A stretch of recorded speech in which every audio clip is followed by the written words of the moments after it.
definitely put my strength in God, and I think it's important. It gives us a sense of purpose and direction.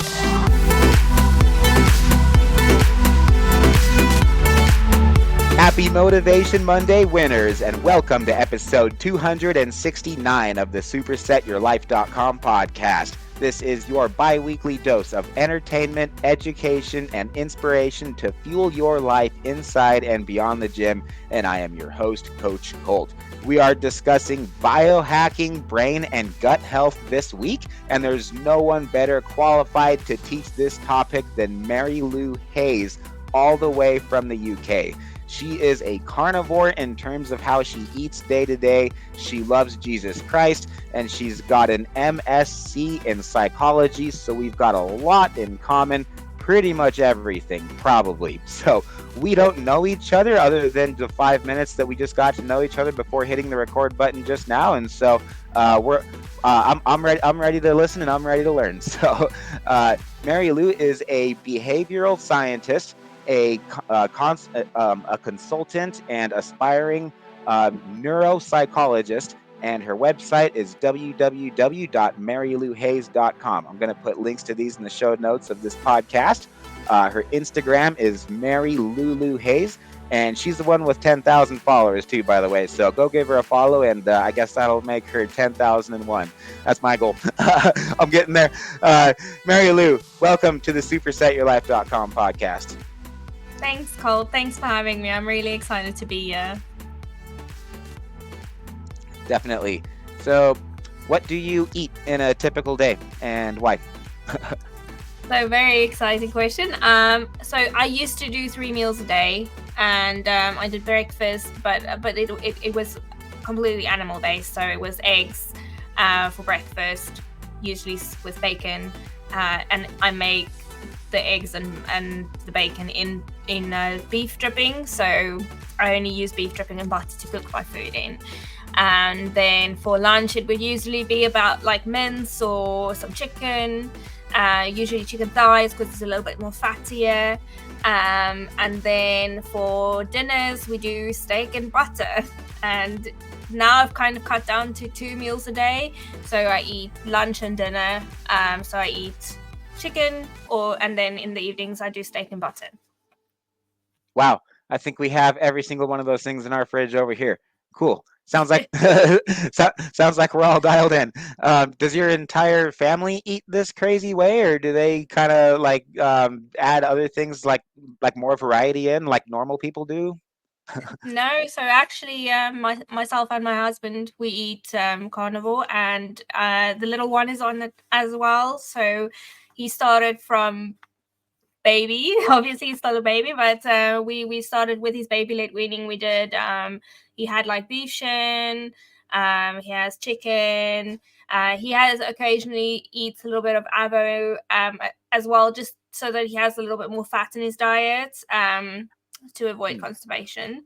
But yeah, that the whole family's on it. Wow. Avocado. May I ask you a quick question on that? Yeah.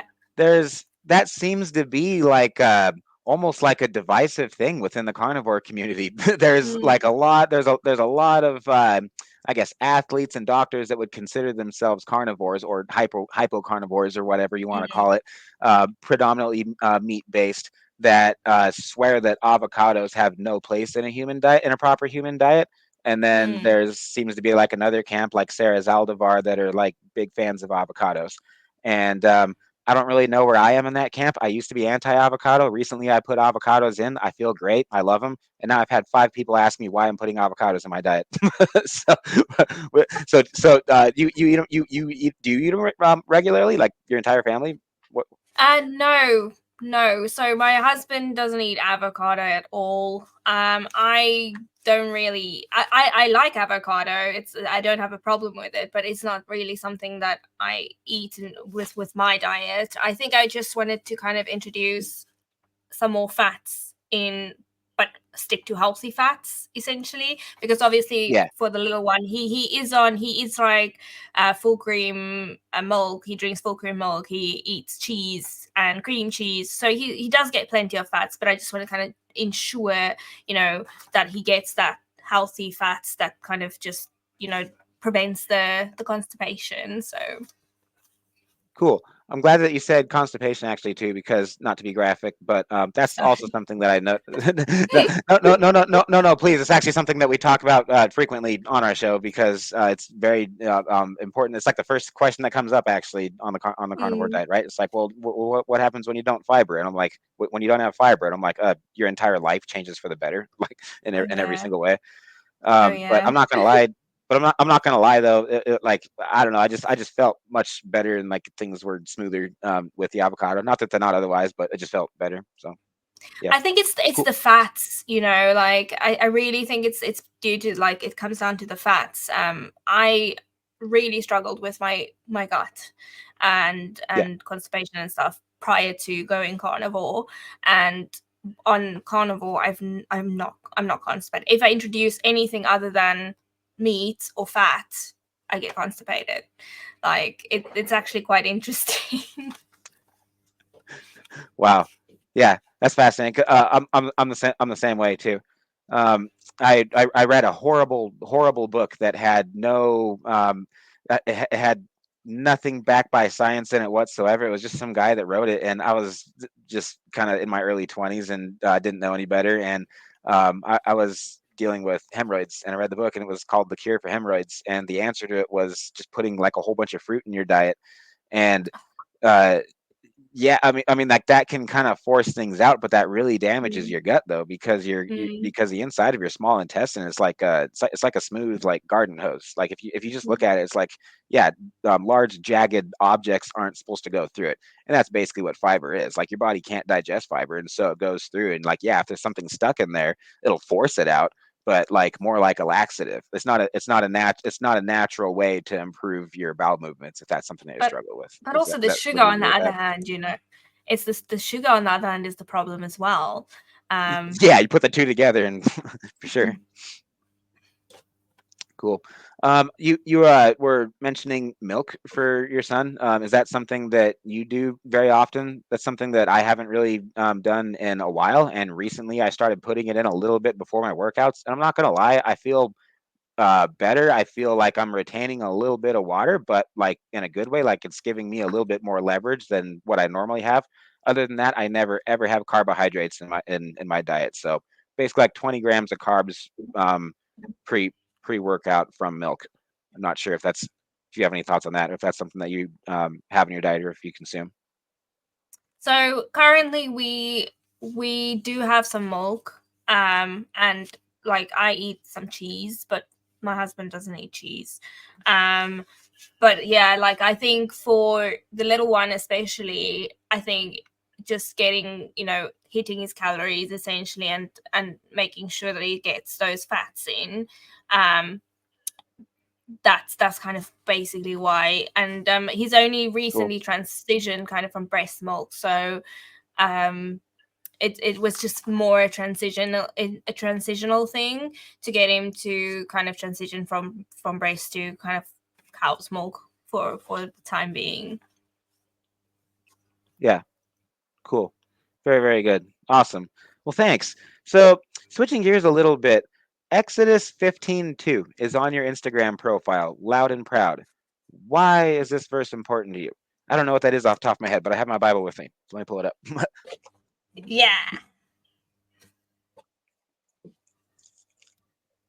So it says, "The Lord is my strength and my defense. He has become my salvation.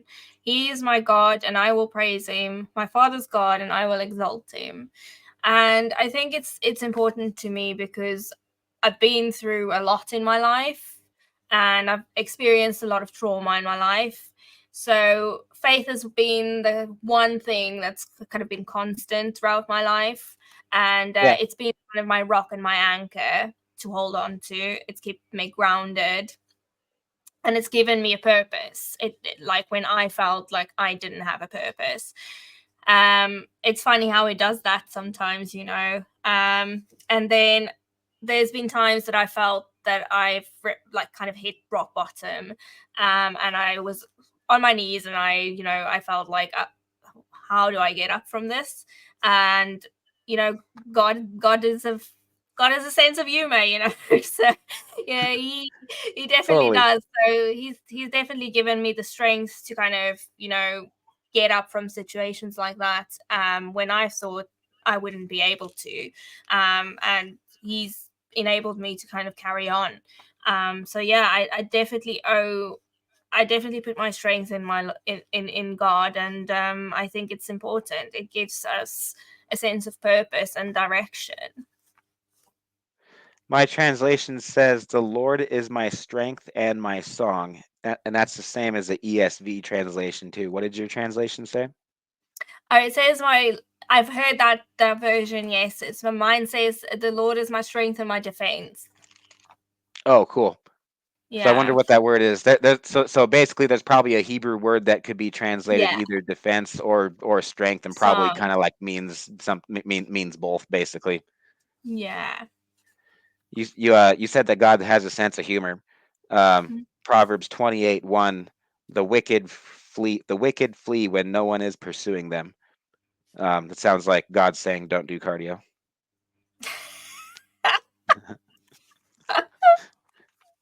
I wish that was original. I heard that from my pastor, somebody on a recording. I don't know where I heard it.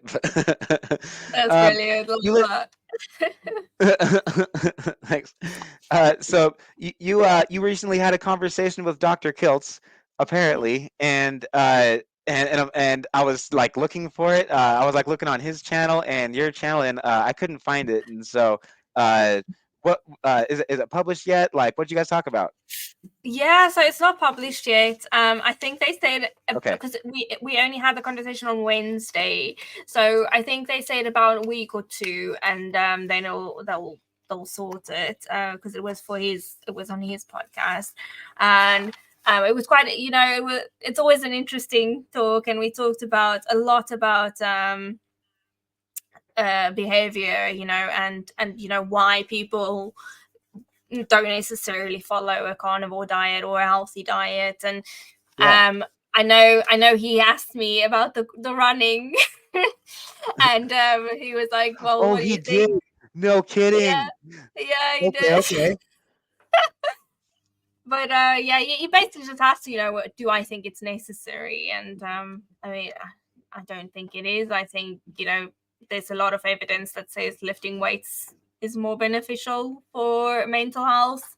I think there's recent research that came out that said specifically deadlifts, like heavy deadlifts, or Yeah. have actively combated the depression.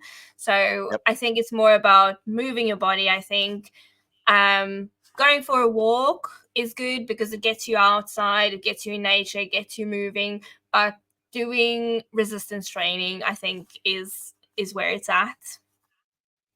100%. Wow. Cool. Yeah.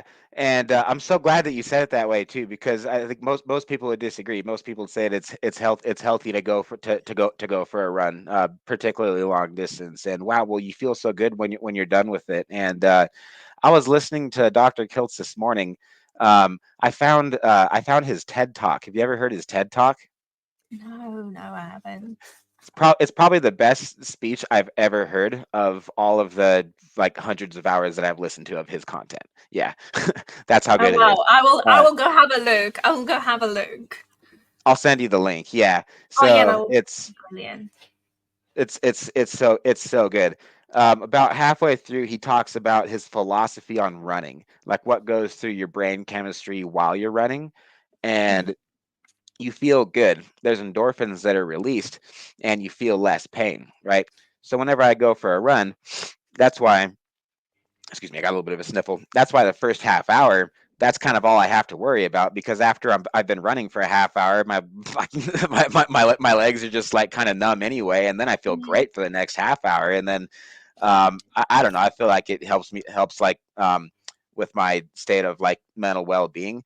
But then later in the day, I notice that I'm always hungrier, And on the bodybuilding contest preps where I've done very high amounts of cardio, I've lost a lot of muscle mass on those too. And so Mm. with that compared to resistance training, after a resistance training workout, you have endorphins, but it's a different type of high. It sounds like we're talking about drugs, but we really are though. It's dopamine. But these are endorphins, and they're different type of endorphins that are released after a weight training workout, after a resistance training workout, and after running long distance. But what he was saying on his TED talk was, think of it as like you're basically outrunning a lion, like you're Yeah, being I was chased by just about to something. And say, so yeah. Mhm. that, yeah, it's really more of like a fear instinct than it Yeah. is Like a fight or hunting flight. instinct. Yes, fight or flight. Sorry, that's what I was Mm. looking for, exactly. And so it makes sense that that would have hormonal consequences, and that loss of muscle tissue would be one of those hormonal consequences. Mm. No, Cool. definitely. That is so true. Um, why are brain and gut health important to you? Like, what's the best advice that you have for our listeners to live a long, healthy life, specifically when it comes to our brains and our gut microbiome? Well, I will tell everyone, carnivore is great. But I know, that's not for everyone. I would say gut and brain health is so important because it is detrimental to our quality of life. It influences our quality of life tremendously. These days, there are so many cases of cancer, infertility, dementia, diabetes, obesity. Like it's actually quite shocking, and they're all kind of linked to gut and brain health. If we look at the food we're consuming, it's creating inflammation, gut inflammation, brain inflammation, and this kind of causes spikes in cortisol. And again, that puts you in that fight or flight mode. Right. And that's why it kind of like causes a lot of cravings. It causes us depression. It causes anxiety. That's why we're constantly feeling on edge. You know, it just cultivates Yeah. an environment for disease.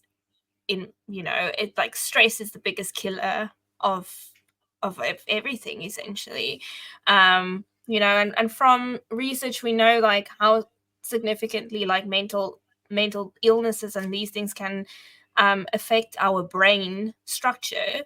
Like PTSD and CPTSD can physically shrink your cerebellum, so it can physically Wow. change brain structures. It alters trauma, physically alters your brain. And I know we always say, we mentioned, like dopamine and talking about drugs and stuff, but people drink alcohol today like, it's very common. And a lot of people don't understand the extenuating effects of it. Yeah. And saying that, sugar as well. Like people are addicted to sugar, but it's not seen as a drug because it's so prevalent in everything we're consuming. If you pick up a tin of tomatoes, there's sugar in that. So Yeah. yeah, and that causes a lot of inflammation. It's actually said to, they believe that it's causing dementia. It's like a contributing Hmm. factor to dementia, and they're basically calling dementia type 3 diabetes. So it's quite significant that people are still consuming the amount of sugar that they are. Like in the UK, one of the health recommendations from the NHS Hmm. is to base your meal around starch. And your and they also say that basically Fruit Loops is a good source of iron. So it's kind of like, it's really, the cognitive dissonance for me is just sometimes quite interesting to kind of see. Yeah. Um, I think that if people have if you just have someone that's on a standard American diet, an SAD diet, a SAD diet, right? Um, first two things that gotta go will get, and if you can just get these two things out, I swear you're 90% of the way there, if not 99%, and most of your health problems are gonna go away. Even if it's something mental health related or something that you really don't think has anything to do with your diet.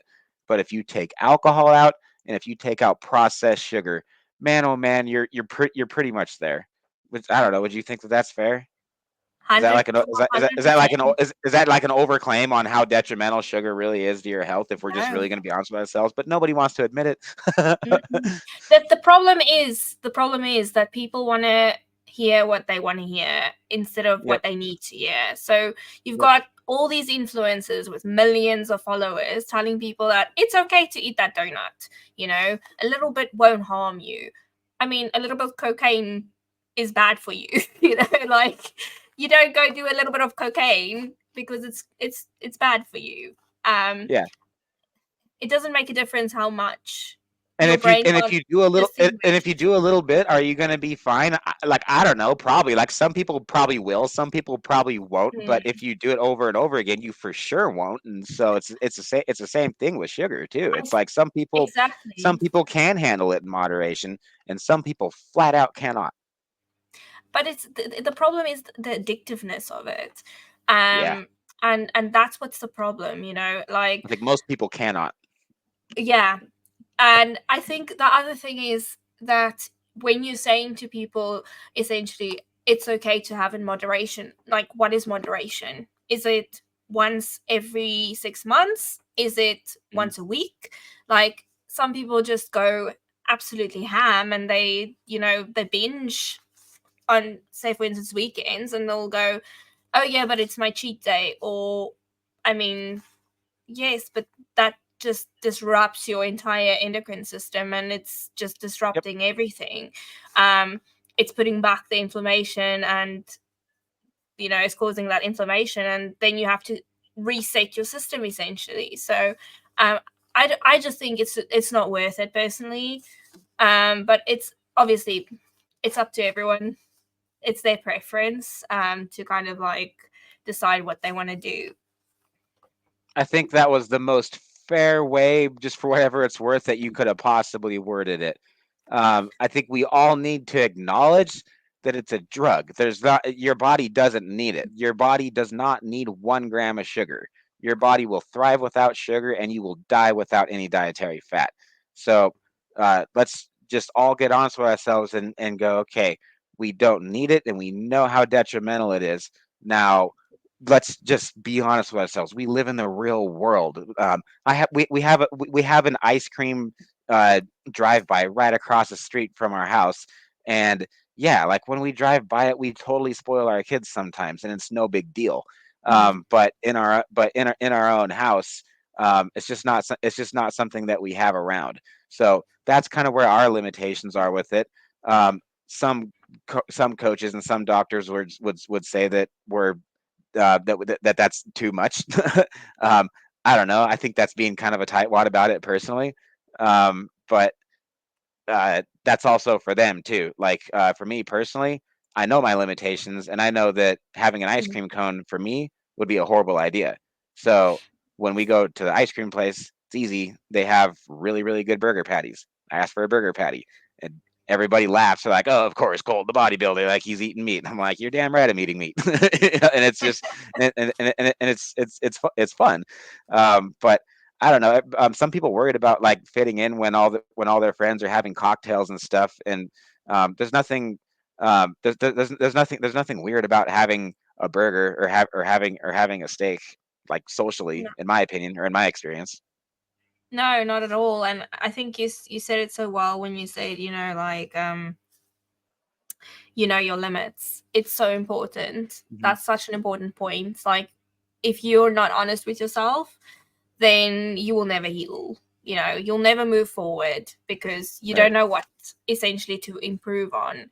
And you have to be very honest with yourself whether you can handle that or not. And like you said, most people can't, because, and it's not to do with the person itself. It's physically your brain telling you that it is craving this thing because it's addicted. So that it's not because you're weak or anything like it. That's definitely not what I'm saying, but it's brain chemistry, and that is all it is. So it's very difficult to kind of combat that. You're using the word craving a lot, and that's very different than hunger. We Mm. eat my wife and I were talking about this morning, and our daughter wasn't hungry for breakfast, right? Like my wife cooked her breakfast, and like I feel bad for my wife because like God bless her, she made her bacon, eggs, and sourdough bread. Sorry, like if there's any other carnivore coaches, like don't shoot us for this, but she makes it with 3 ingredients. It's a homemade sourdough bread, and apparently I it's think really it's good. I don't know, homemade I've is never eaten it. fine. Yeah. Okay, so I don't feel like too bad of a dad then. Yeah, so that's what my wife makes for breakfast, and she goes, "I'm not hungry." And my wife, I was so proud of her. She goes, "Okay, you don't have to eat." And so I was like, "Yeah, that's a great lesson," because Rich and I were just talking about this on Carnivore Coaches Corner. Just because it's breakfast doesn't mean that it's time to eat. Just because it's lunch doesn't mean that it's time to eat. I think people typically work, 8-hour days, and after 4 hours, they're just kind of mentally burnt out, and they're craving something, and they, Mm. they need an escape. They need an escape from work. Well, it doesn't have to be. It doesn't have to be food. It can be just going for a walk. It could be calling your wife. It could be uh, like when I need to break up my work day, I just go play. I go play bass for an hour and then come back, and I feel like a new person. Then I'm like 10 times more focused than I was an hour ago. But just the idea that you have to have a meal, specifically a meal that has carbohydrates, is just something that within the United States is hardwired into our brain. So how do you in so define the many difference? parts in so many parts of the world. Yeah, yeah, exactly. So I assume it's probably the same over there. And so like, how do you help people define the difference between and identify the difference between when they're craving something and when they're like actually hungry, when they should actually eat something? Oh, that's a good question. I think, the approach of is it good for you or does it contain sugar is a good approach. If the answer isn't contain sugar, it's usually a Yeah. craving. Yep. It sounds very dumbed down, but I think that's the gist of it. It's we we we also have what they call in the UK the beige diet, and that's essentially chicken nuggets or dino nuggets and fries that they give, and it's processed crap, and Yeah. it's horrible. It's absolutely Right. horrible, fried in vegetable oil, and yeah, it's a recipe for gut health disaster essentially. And like I For said, sure. if you're craving kind of carbs, because that's usually when what you're craving is the sugar, and that's your brain going, saying that I want this, but it's not necessarily hunger. I think there's a lot of studies that came, well, not a lot, but there's some evidence that came out, I think, recently, about how carbs actually make you crave. It makes you Oh have more yeah. cravings. And that makes so much sense because it's constantly also spiking blood sugar, and Artificial that's artificial sweeteners, same thing. It doesn't do the same mm, thing in your body, or at least I don't think it does. Correct me if I'm wrong, but mentally it's the exact same thing. Because when I yeah. because normally, like, I'm sorry, and here again, this is one of my carnivore sins, but like I have artificial sweeteners in my like creatine and in my pre-workout and stuff, and I'll have it in an occasional sugar-free energy drink. So technically it's zero sugar. But cutting that, I feel like was 10 times hard. So I did that on the lion diet. I'm like, okay, let's see how hard this is to cut, right? Let's test this. And so after 49 days of the lion diet, that's why I went for another 3 weeks, because I was like, I still miss artificial sweeteners. So I'm like, oh heck no, I'm gonna torture myself for 3 more weeks. No, I'm just kidding. The lion diet. I don't know if you've ever gone to the extent of cutting out everything besides just like strictly red meat, water, salt, but I guess it's the only diet that I didn't really want to stop. I felt great. I felt great after it. And as soon as I put them back in, I was like, I know I'm going to get addicted to these things. I'm like, gosh darn it, yeah, I'm addicted to them again. But cutting that stuff out 7 weeks out before a bodybuilding show ain't going to happen. That's what I tell all my competitors. I'm like, if you're on bodybuilding prep, hey man, just keep the stuff in that like if you have something sugar or something sweet that like you look forward to every day, or like if if it's like a diet Coke or something dumb like that, but it like keeps you on your prep, whatever. After your prep, you got to get that crap out though at some point. Yeah, so the thing with sugar, obviously, and like artificial sweetener, is the brain can't distinguish between like the two. It only knows that it's a similar. It creates a similar chemical reaction in the brain. So that's basically why you feel the same way when you're using artificial sweetener as you are doing sugar. It's quite interesting. The brain is as intelligent as it is. It's sometimes a bit dumb. Yeah, and I think it gets worse when you go from 31 to 32. I don't know. It feels like it. Oh my No, gosh. the Um, feeling. so I have some clients that are adding fermented foods, such as pickles and sauerkraut, to balance their stomach pH levels. Mhm. Um, both of these like they're no dummies. They're carnivores and they're doing this for a reason. And these are people that I kind of like learn more from them than they learn from me, probably, or at least in terms of like this kind of stuff. So anyway, I'm just curious what your thoughts are on that, as to adding it back in. Like, what does that do for your digestion? How does it help you balance out your pH levels? How does that improve your gut microbiome? I, So as an experiment, had a handful of capers. I don't know, like are capers just is that a fermented food? What is a fermented food? I don't even know. So the fermented foods they're referring to is stuff like sauerkraut, and kimchi and things like Yeah. that. Um, I know there's been some studies that came out talking about probiotics and the benefits of probiotics, and how some fermented foods like those that I've just mentioned contain probiotics, and they actually uh, alter the gut microbiome in a positive manner. Um, so what I would say is, obviously, I don't want people coming after me with pitchforks and torches. I'm definitely not a nutritionist, and I'm not a researcher in gut microbiome or like an expert in the field. But I have listened to a lot of people that are experts in the fields, and Hmm. I've come to the conclusion that, well, I've looked at some studies, and a lot of the studies are done on mice, and I'm not disregarding them, but Yeah.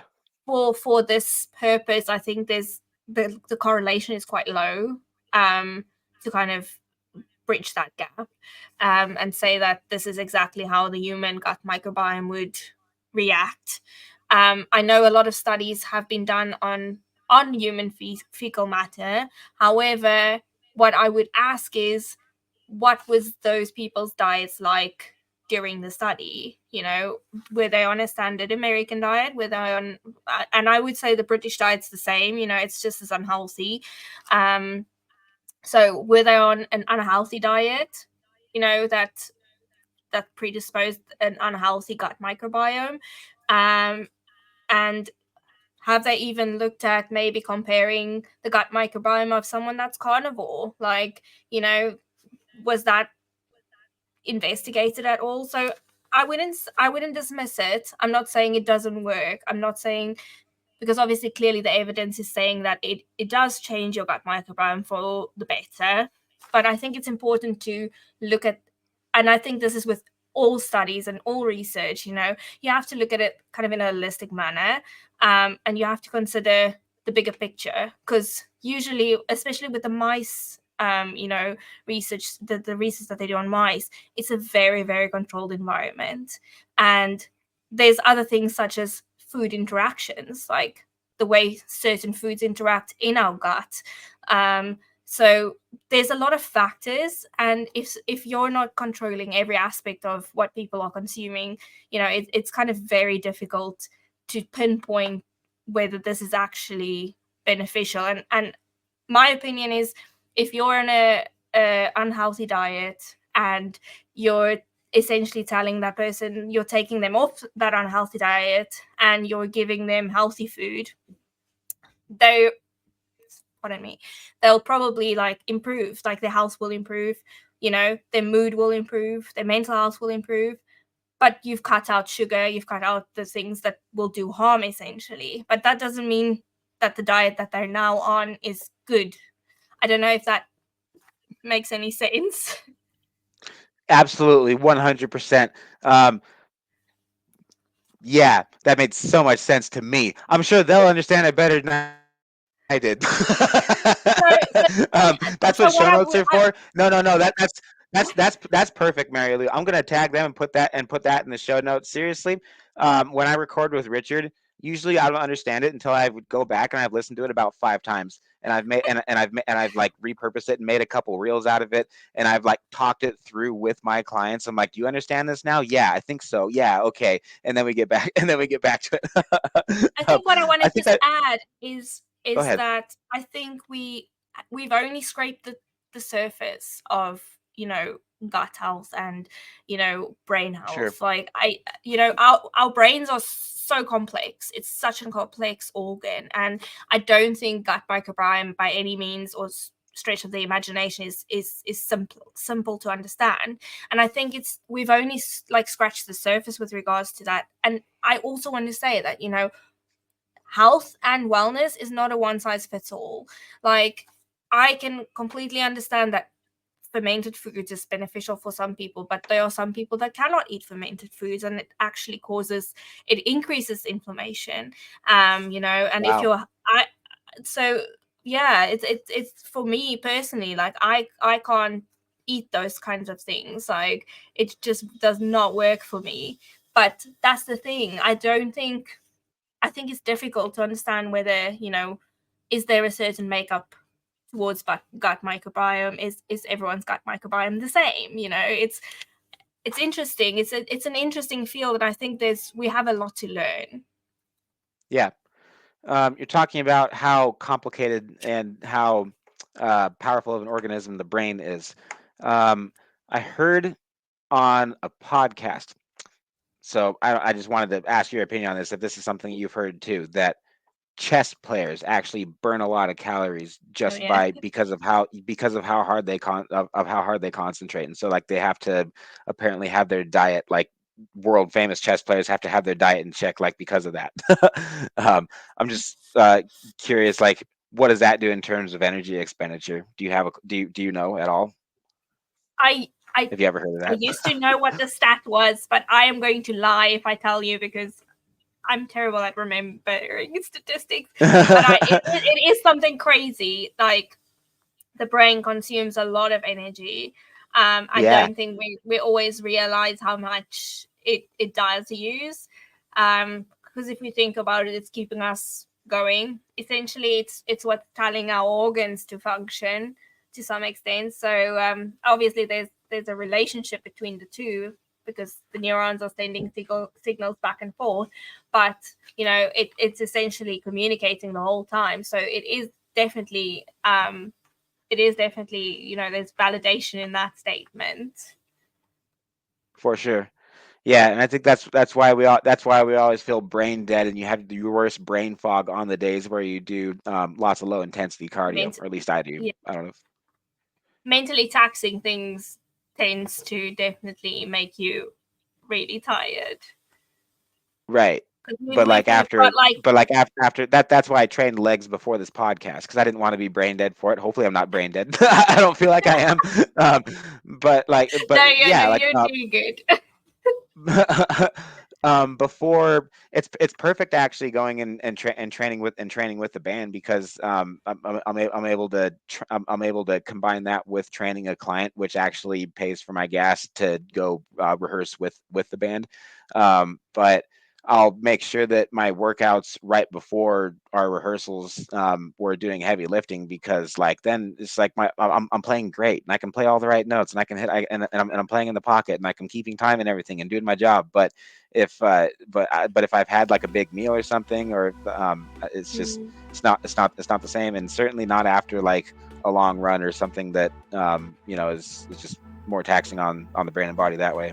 Hey everyone, Coach Taylor Milton here. Welcome to Skull Bells TV, the official YouTube channel of supersetyourlife.com, where you're going to discover a weekly upload of quick and easy to follow workout tutorials featuring Coach Colt, myself, or one of our athletes to keep your workouts fun, practical, and effective.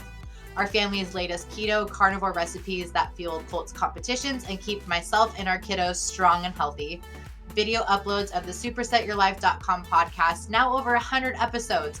Your weekly dose of entertainment, education, and inspiration to fuel your life inside and beyond the gym, and much more. Last thing before we get into the video, we're asking a big favor from you. This has been working beautifully, so if you would please think of someone you care about that would benefit from this video, go ahead and smash that like button, click the share button, and text this video to them. That would mean the world to us. And while you're at it, make sure you hit the subscribe button so you don't miss more exciting content from Skull Bells TV, because our team has lots of meat and lots of muscle coming your way, and I promise you won't want to miss it. When you hit the subscribe button, you'll see a bell icon pop up. You want to click that too so you're notified every time we release a new video. Thank you so much for the support. It means the world to us. Every like, share, and subscription helps our channel grow and supports our family's hard work. So thank you so much for doing your part too. That's all we ask. God bless you, and please enjoy this video. We were talking about alcohol and sugar again. In social environments, like, what are some just general thoughts that you have for like other options besides drinking? That's kind of one of the biggest problems that I have, and that's where people tend to fall off the wagon, because when you're especially when you're on a meat-based diet, which is like the diet that you should be on, you're not really transitioning to a meat-based diet, you're transitioning back to a meat-based diet because like we were born meat-based, right? And so when you put alcohol into it, that creates inflammation that has it's correlated with depression. Obviously, it knocks you out of ketosis, and there's a whole bunch of it makes it so that you can't burn fat, and so it puts you at a disadvantage in a lot of different ways. And so that's kind of one of the fun things about listening to Dr. Kiltz, is like he always on his lives has somebody ask something about that, and so he'll throw out things like having a sparkling water in a wine glass, like with salt on it, and like a lemon wedge or something. And that's, I mean, like, I don't know, for Taylor and me, like, that's kind of half the fun and half the experience. And 90% of the people around you think that it has vodka anyway. It's like, who cares? Like, it doesn't have to be about alcohol. So like, how do you help people transition out of alcohol, or if they're craving a beer, like, can they have a non-alcoholic beer? How do you help people with that? So obviously the straightforward answer is like, it's best to not substitute, really, in the sense of like having a non-alcoholic beer or a non-alcoholic drink. But right, I know and they taste terrible too. I don't think it would be worth it. the only thing that ever was, there's some non-alcoholic gins are okay, but they I mean, the sugar content in them is just astronomical. So it's not great. I wouldn't recommend it, but I would say that if you do feel like you need to drink something, then going for a non-alcoholic option is probably better than the alcoholic option. But it's difficult, because I know this diet, or well, I like to say lifestyle, because I feel like that's just, it is a lifestyle, and I think it's not easy. It's by no means easy. But I would always tell people, choose your heart. Like, being unhealthy is not easy, and that's also very difficult. It's very hard. So if you want to be unhealthy, that's and I think that the problem comes in for a lot of people. It's instant gratification, and our brains can't comprehend long-term benefits. So that's why instant gratification is such a powerful tool, and why we're so hooked on wanting things immediately. So it's trying to give yourself like enough small rewards to kind of keep you satiated in that sense. And definitely what Dr. Kiltz is suggesting with regards to putting it in a wine glass and that kind of thing, like making it, just zhooshing it up essentially, and making it seem fancy.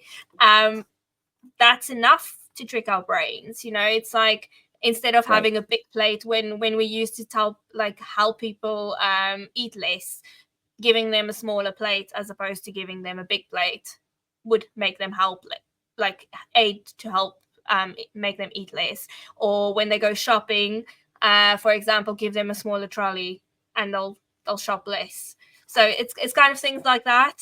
Our brain is trickable. It is. Like I said, it's a very intelligent organ, but it's kind of dumb at the same time.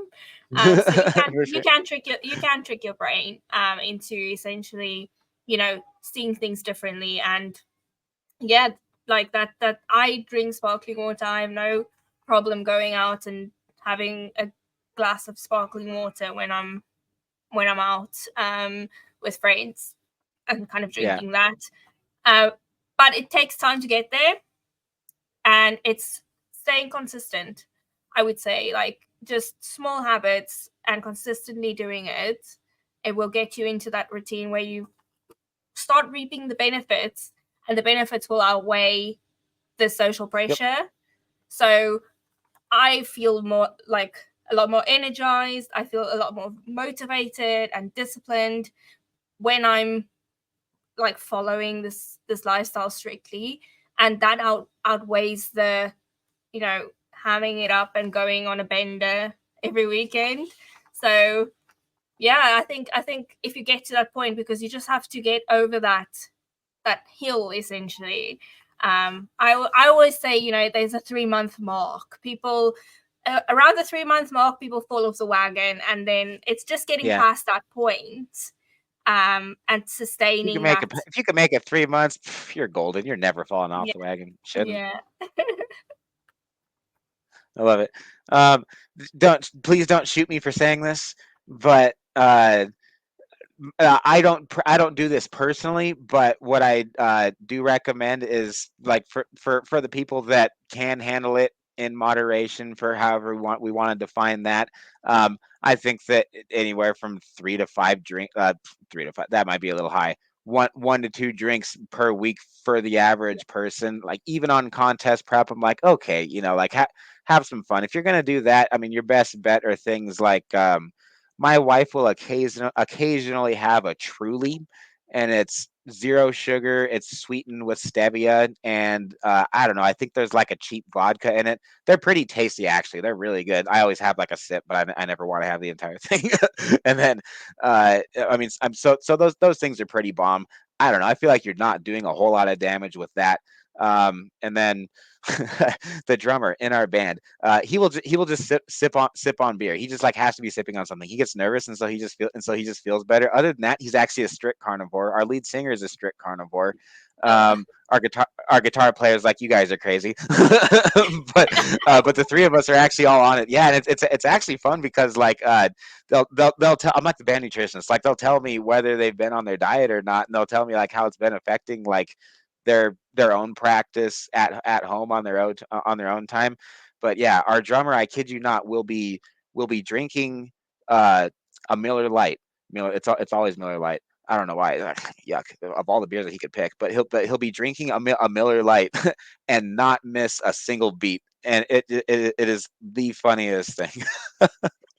He's talented. Honestly, He's extremely talented. I don't judge, and like, we all like. Mm-hmm. The thing is, it's I would say 1 to 2 is fine. Like, I don't think, I think having a healthy relationship towards it is better than having an unhealthy relationship. So if you're going straight off it, but then you're binging, like, I would say that maybe, work on having a healthy relationship with it.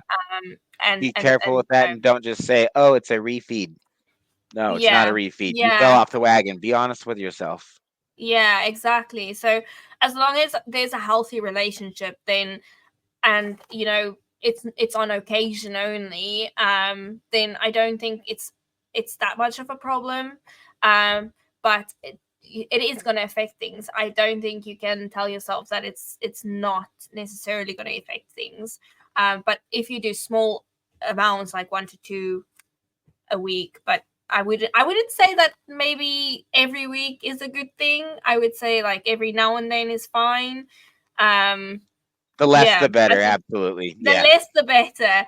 I mean, like everyone has a drink or two or whatever every now and then, and it's not a complete, oh my goodness, how could you?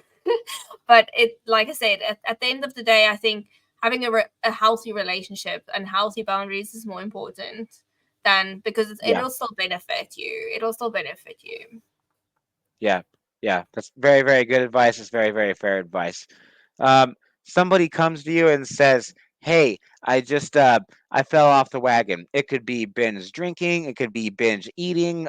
They ate 3 boxes of donuts. That was always my thing. I drank three. I drank 3 packs of Pabst Blue Ribbon. That was also my thing. But if somebody comes to you and says, "Hey, I fell off the wagon," for whatever that looks like, what's your advice for them? Do you say, "Hey, shame on you. You need to you need to go do a whole bunch of shame cardio. You need to go do an hour of cardio tomorrow"? No, I think that is the worst approach. Hmm. Because we all make mistakes and we're all human. And I think my approach would definitely be like to go, it happened, there's nothing you can do about it, but let's move forward, because that's what it's about. It's picking yourself up, it's becoming resilient, because resilience is plays such a big part in Yeah. all of this as well. It's and again, it's having, because the more you, I think, shame yourself, the more you're going to have unhealthy habits, establish unhealthy habits. And I think it's just a very vicious circle that can go very wrong. It's a very slippery slope. So the quicker Yeah. you get someone off that slippery slope and get them back on track, the better. And that's the only way to do that, is being supportive. It's not condoning what they're doing necessarily, but it's being supportive and saying that you're human. These things Yep. happen. We're not perfect. Um, you know, and that's with everything in life. We mess up, but we pick ourselves up and we carry on. And you have to look forward, and then you learn from your mistakes, because there's a reason why they fell off the wagon. It's understanding why did that happen.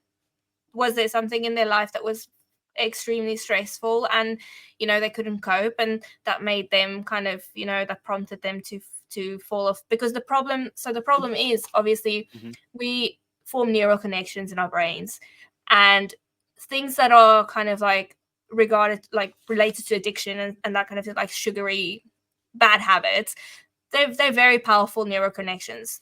The neural connections never go away that we formed. We can establish new ones on top of them. So when we establish new healthy habits, we essentially establish new neural connections on top of those bad habits. So they don't go away. So that's why sometimes we fall back onto our bad habits, because they do remain there. And sometimes we get, Wow.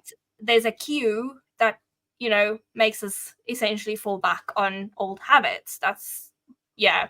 So it's it's difficult. It's not easy. And especially if you've already established those bad habits, it's very difficult to kind of like stick to the new habits.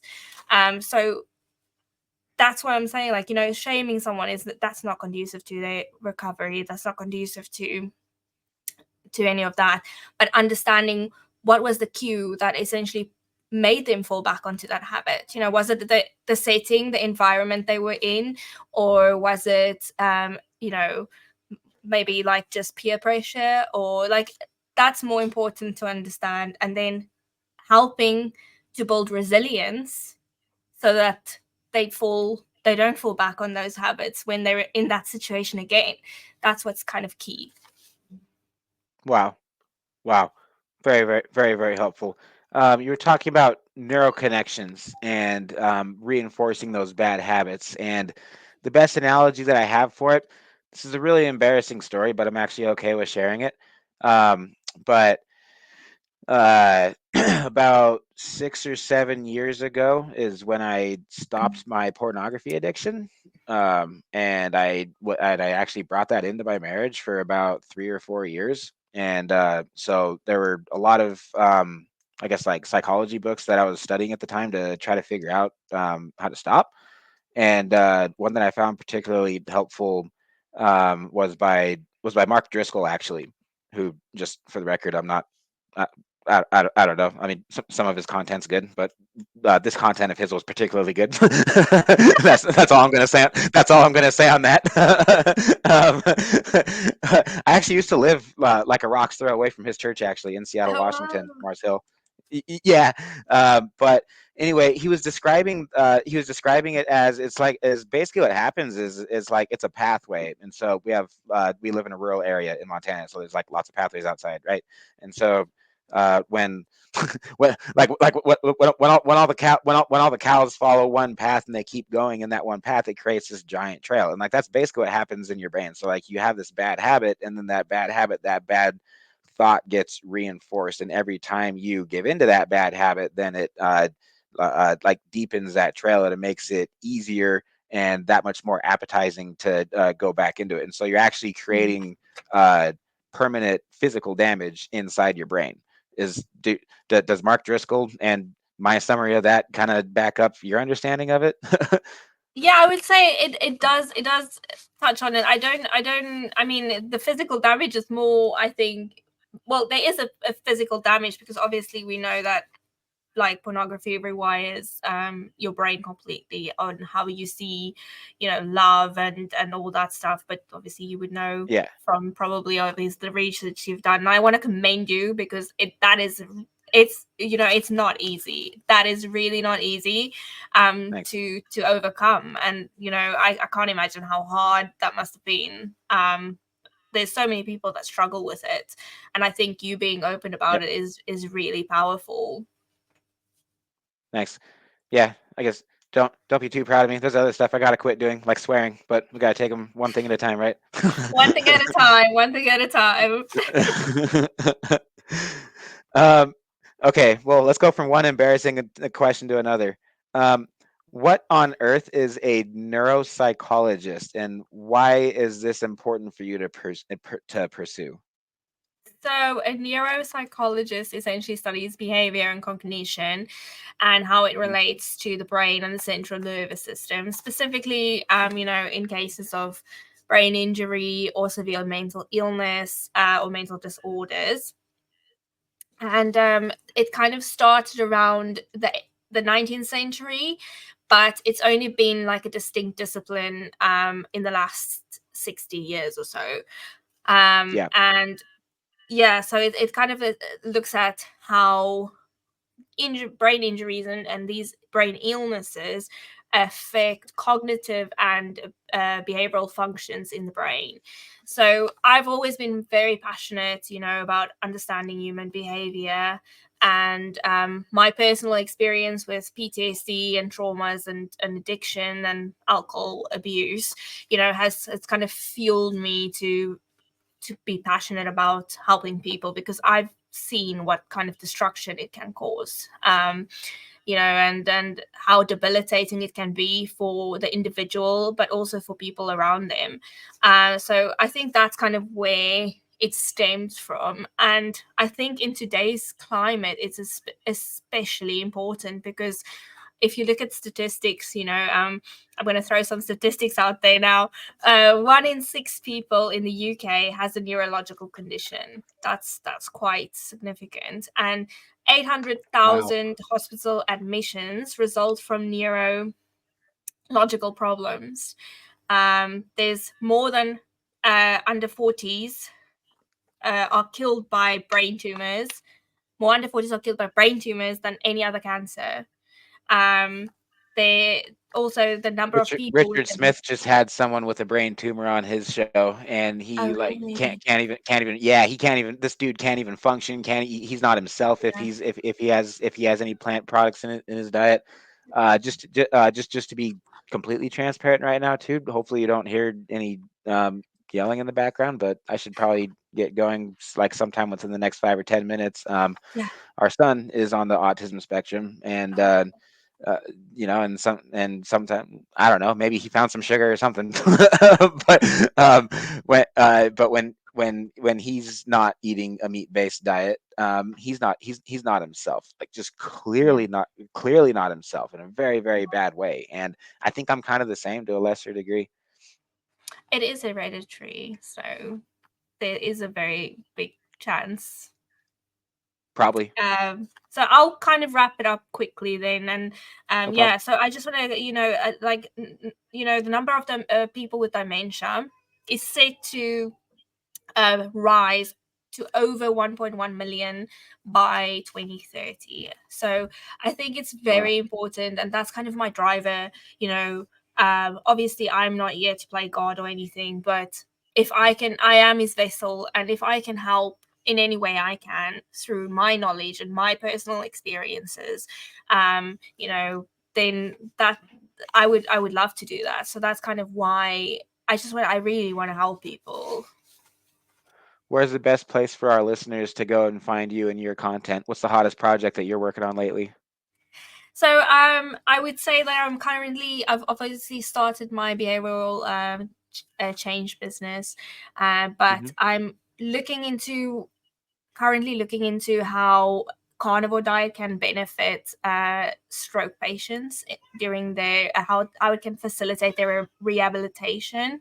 And I'm always up for Wow. collaborations, so if there's any scientists in the field out there that wants to collaborate on this, it would be amazing. But I'm currently just gathering whatever And you include me just so I can be a fly on the wall and listening, please. come on. Or tag me when you're done. Yeah, so Cool. that's what I'm currently looking at, and I kind of want to look at long COVID as well, because I know there's a lot of neurological problems with regards to people have been experiencing some neurological problems with regards to long COVID. But yeah, the best place to follow me is definitely on Instagram at mariluluhayes. But my website does contain all my socials, and so maybe that's a better way. It's at www, or the World Wide Web. Find me on the World Wide Web at mariluluhayes.com. I put my podcasts on there and my articles that I write. So and then all my socials are linked there as well. So you can find everything there.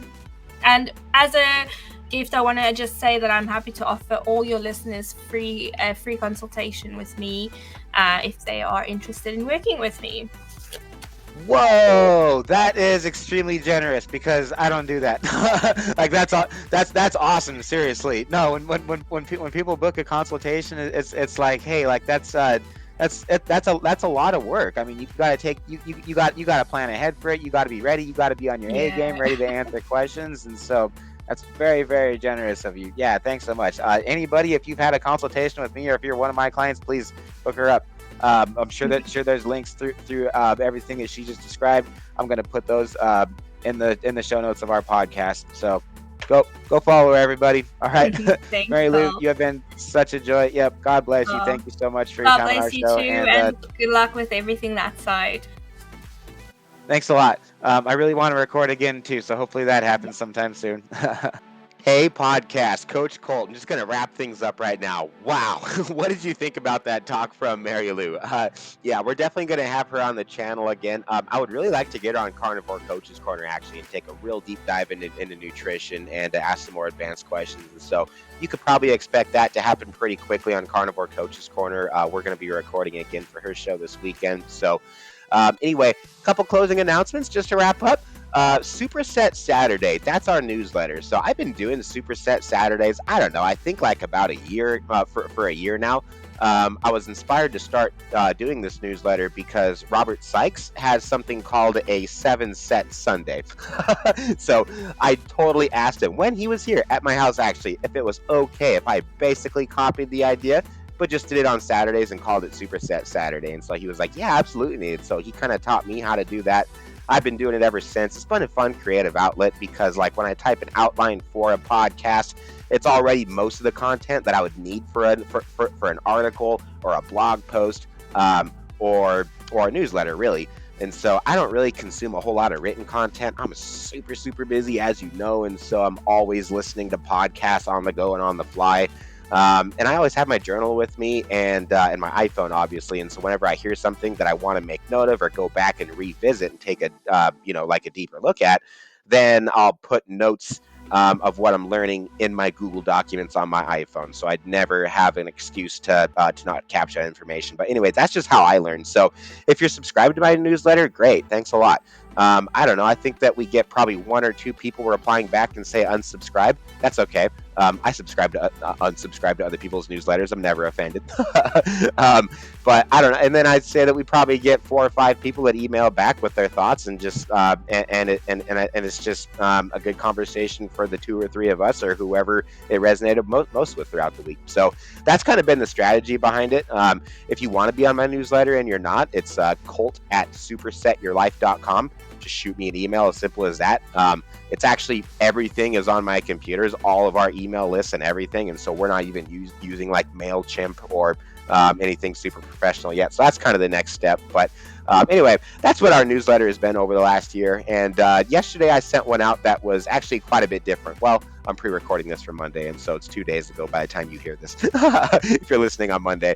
But this week's Superset Saturday newsletter was quite a bit different. So moving forward, what you can expect is 3 shorter newsletters with more specific topics, as the real professional newsletter writers apparently are doing it this way after a consultation that I was very fortunate to have with Greg Haskell.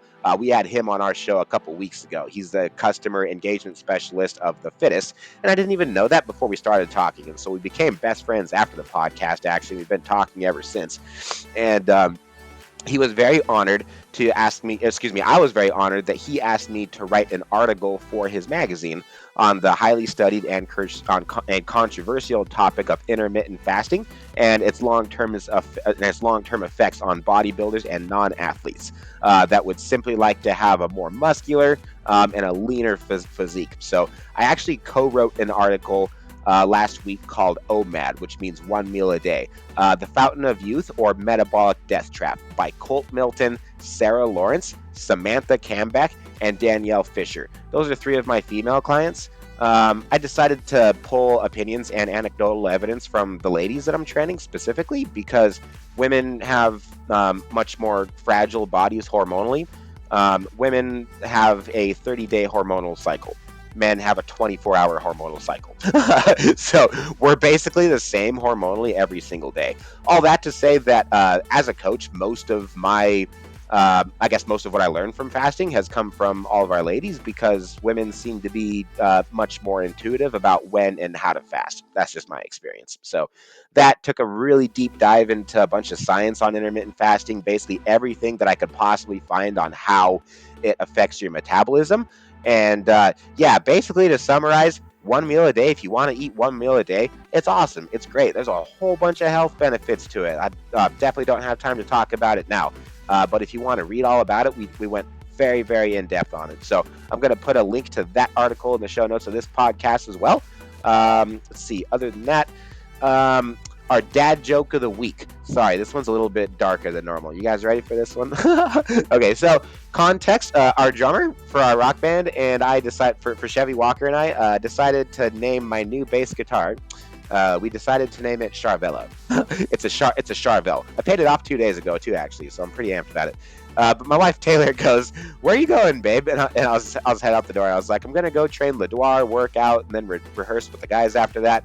First, I gotta go out to the studio and slap Charvella around, slapping the bass, right?" She goes, "Careful how loud you say that." I'm like, "It's okay, babe. She's out in the studio. There's no way she heard that from right here." Didn't want to hurt her feelings or anything. Our athlete spotlight of the week is from Ashley from Delaware. She just finished up a 6-month coaching meal plan with us and is pretty thrilled about how she looks now. Check out her profiles on Instagram. She is at carnivore _waifu. I'm going to put a link to that in the show notes as well. So go check her out on Instagram to see her transformation. She's become a great friend and has this to say on her last post. You'll know that when you find the gothic gal, she's gothic. She looks super cool. When you find her on Instagram, that's how you know it's her. But she says, "So let's talk about this. I didn't even realize how many inches I had lost since starting my fat loss journey with Colt Milton. I have been stalled at the same weight for 2 months now and thought that it was for me because I have thyroid. Thought that was it for me because I had thyroid and adrenal problems. Currently working on those with a doctor. I only realized this because I ordered swimsuit bottoms online and ordered a medium. I was the same weight, so I assumed that I would be the same measurements last time that I measured, which is why my waist, which my waist was about 9.5 inches. Wrong. The swim bottoms came in, and there is a gap in the waist. I was so confused, so I went to remeasure myself. My waist is now 28 inches, huh? Which means that I have to order a size small. A size small? Question mark, huh? 1, 2, 3, 4, 5, 6, 7, 8. 8 question marks? She's pretty excited. I think that's how she's communicating this. It's weird how you see yourself every day and you really can't tell a difference. I've been wearing dresses all spring and summer besides gym leggings, so I wouldn't have been able to tell a difference in clothes. But man, this is the best reason that I've ever had to exchange something. Congratulations, Ashley. So the funniest thing about this is that Ashley's weight loss actually came to a grinding halt the last 3 weeks. Like we could not get her to lose weight the last 3 weeks until we found out that she lost 2 more inches off her waist in that time. So what did we learn here? Remember that body composition has more to do with how much fat you are carrying. You can decrease your body fat percentage simply by increasing your lean muscle mass, even if your body fat in pounds remains the same. Great work, Ashley. Eat like a lion, live like a lion. Body recomposition, guys. Last week, our athlete spotlight was Ledouard. Same thing, right? It looked like that he put on 12 pounds of muscle. Between you and me, he definitely didn't put on 12 pounds of muscle. There's no way that's possible unless he got on steroids, and I know he's natural. But if you listen to Carnivore Coach's Corner, Rich and I actually talked about it this week, and so Mr. Ledouard, he definitely put on some good muscle, and we're proud of him. It's partially muscle fullness too. So his body composition has gone down quite a bit. It's been a combination of fat loss and muscle building, right? Getting your body fat percentage to go down has a lot more to do with just burning body fat. Okay, I think I got a couple minutes to finish up with our podcast reviews. SupersetYourLife.com podcast, this show. This is from Samantha Cambeck, Virginia, United States, a horse trainer. Thanks a lot, Samantha. She says, loved your guys' last Monday episode recapping Carnivoreathon. It's so encouraging to see how much the popularity of the carnivore diet has grown in even just the last year. And that was in response to last Monday's episode, which was episode 267, 2024 Carnivoreathon recap with Rich, Steven, and Jake. Thanks a lot for that, Sam. Agreed. I am much more encouraged than ever, actually, with how fast keto and carnivore is rising in popularity, especially since last year's Carnivoreathon. Thanks a lot for listening, sharing the show, eating like a lion, and living like a lion. And then a review for Carnivore Coach's Corner, which is our other show. You can find Carnivore Coach's Corner on any podcast platform. Just type it in, Carnivore Coach's Corner, just like it sounds. So Jenna Jenkins from the UK. And where in the UK? Don't have a clue, because I live in Montana. It's all the same to me here, right? But she says, Rich's knowledge just blows my mind. You guys are putting out so much positive content, and it's changing people's lives. Thanks for taking the time to interact with your listeners that reach out. It means so much, and I am living for it. Thanks a lot for your response to our last session, Jenna, and for listening and for sharing our content. It's a team effort. I believe the carnivore diet is in its infancy, and we are all on the ground floor together. Thanks a lot, everybody. We'll catch you later this week on episode 270.